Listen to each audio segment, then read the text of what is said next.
Hi everyone! I hope you're all having a great week. This week, I'm working on another little portrait in one of my watercolor journals. As usual for my watercolor portrait painting process, I started off by creating a sketch.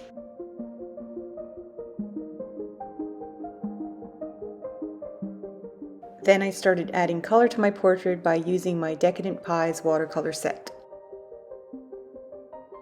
When I'm working with watercolors, I usually start with my lighter washes of color in the beginning and then move on to more intense color as I keep adding layers. Once this initial layer of color is dry, I start to add some shading with colors that I create by mixing the various colors in my color palette.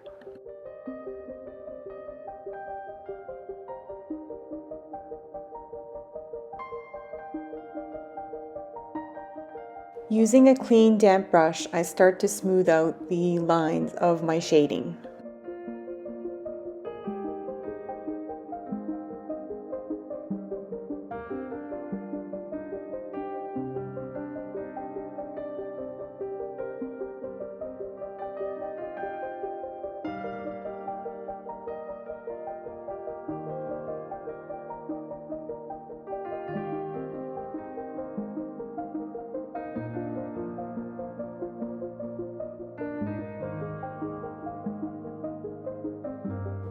It's always a good idea to keep some paper towel handy to wipe off some excess color and excess water.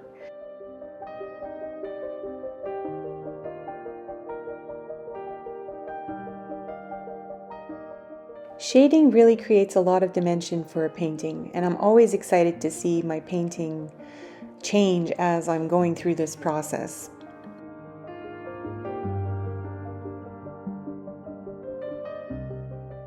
Now that these first couple of layers of color are dry, I'm going to start adding some color to the hair section.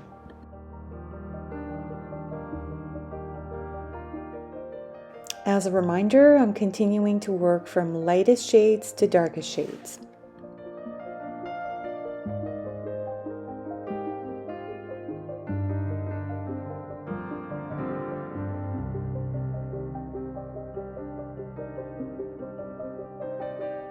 No matter what medium I'm using, I'm always really excited to start working on the eyes.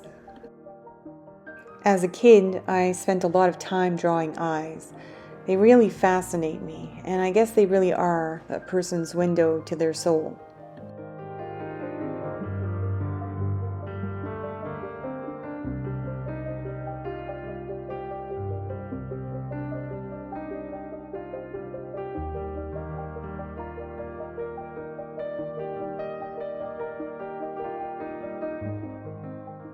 While I let the upper part of my portrait dry, I'm going to start working on the bottom section.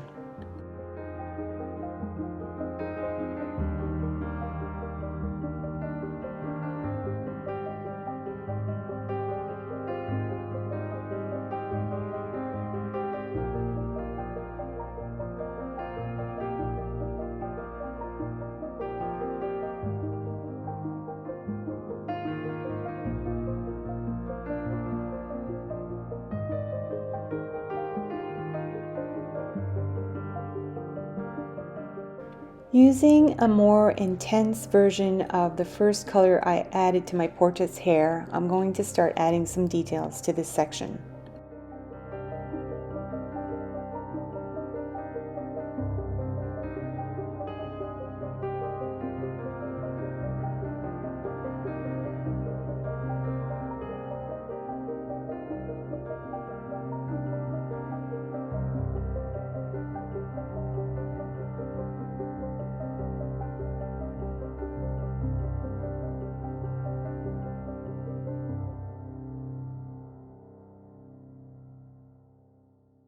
Using a little bit of red will make her hairline even more interesting.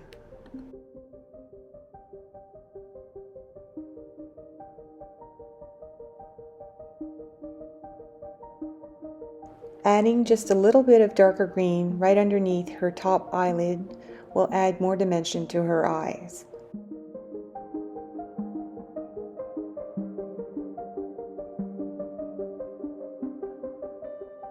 Now I'm adding some more shading to the creases in her eyelids by using a darker neutral gray. I'll also use this darker neutral gray in her lip area and also in her nose.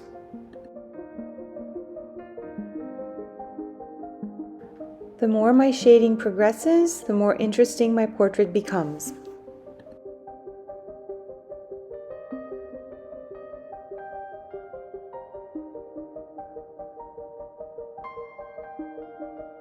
Now I'm starting to work on my background. And as usual, I like to keep my backgrounds pretty simple with just one color. While the paper is still wet, I drop a little bit more of that color in areas where I'd like to add some shading.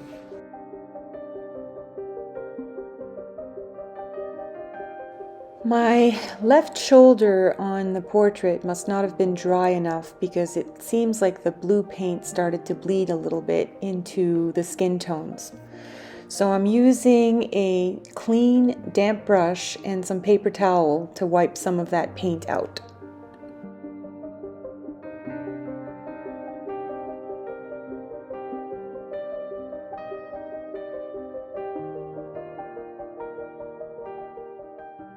While I let the last area of shading I just added dry, I'll start adding a little bit of color to her eyes.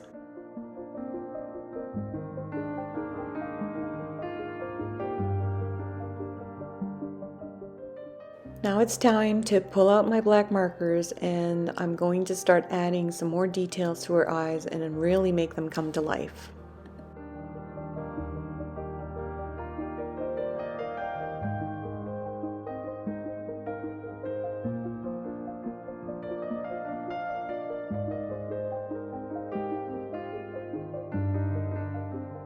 When I'm working with watercolors as my base, I can also use water-soluble markers to add some more pops of color.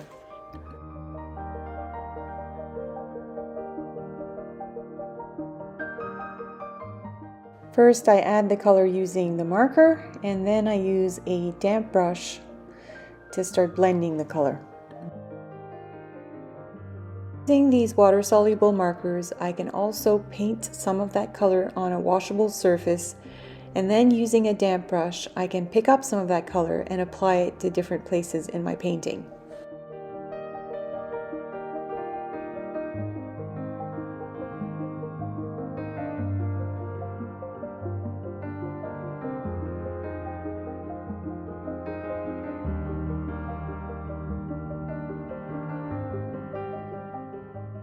Here I'm using a darker tone of color to start adding a little bit more shading around the eyes.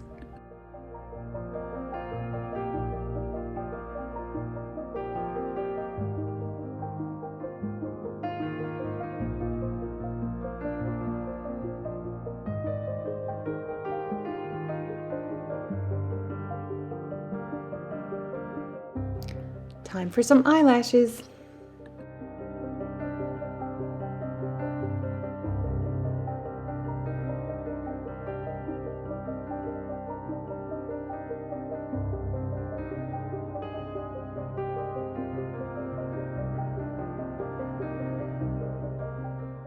Here I'm using some gentle strokes to apply a light layer of black color around the contour of her face.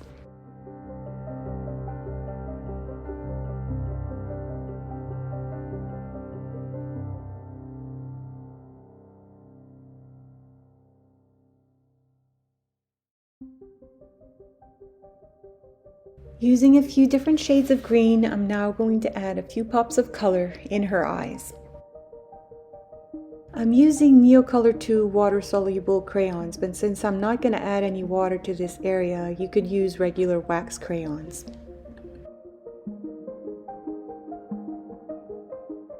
It's now time to pull out my white pen and start adding some highlights to my portrait's face.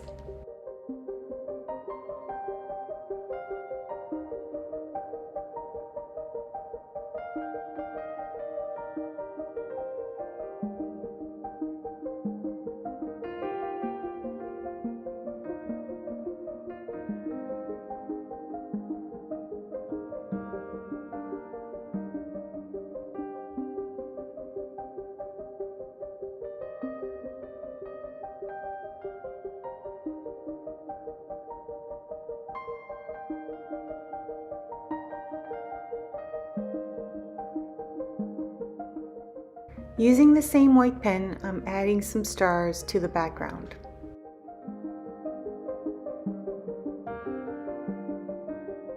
And finally, I'll add a few little embellishments to her shirt.